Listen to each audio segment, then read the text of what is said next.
The police officer asked, "Sir, do you know why your neighbors have been filing noise complaints about your house every night for 3 months? I live alone and I'm never home at night." Officer Martinez stood on my front porch holding a thick manila folder with complaint forms spilling out. "Loud music, shouting, furniture being moved around, sometimes sounds like construction work," he explained, reading from the top form. "Last night alone, we got 4 calls about power tools running at 2:30 a.m. I stared at him in disbelief. "Officer, I wasn't even home last night. I worked a 12-hour shift at the hospital that ended at 6 a.m. this morning. Every single complaint fell during my work hours when the house should have been completely empty." He studied my hospital badge access logs, proving I'd been swiping into work during every reported incident. "Mr. Walsh, do you have security cameras? Any spare keys missing?" My blood ran cold as I realized what he was implying. Someone had been inside my house every night for 3 months while I was at work. The officer asked to search the interior, and I gladly let him in, my hands shaking as I unlocked the front door. Inside, everything looked normal at first glance, but Officer Martinez noticed things I'd missed. The couch cushions were arranged differently. There were crumbs on the kitchen counter when I always cleaned before leaving. Muddy footprints by the back door that weren't mine. We discovered the entry point in my basement, a window with a broken latch that could be opened from outside. The officer found evidence of regular occupation, empty food containers hidden behind my water heater, a sleeping bag under the basement stairs, and tools that didn't belong to me. "This explains the construction noises," Officer Martinez said,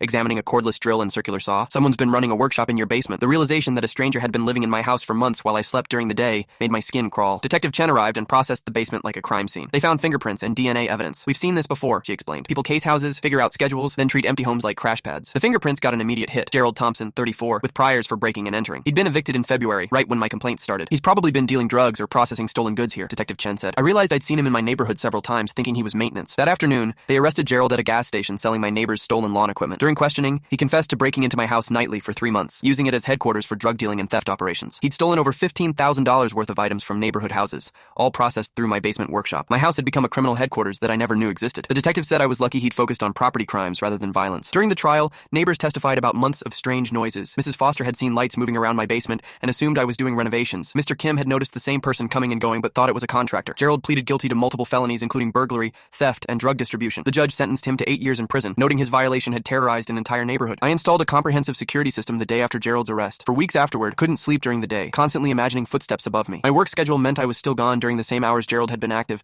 making every homecoming feel like walking into a potential crime scene. The neighbors apologized for not calling police sooner, but everyone had assumed the noises were legitimate since they were coming from inside my house.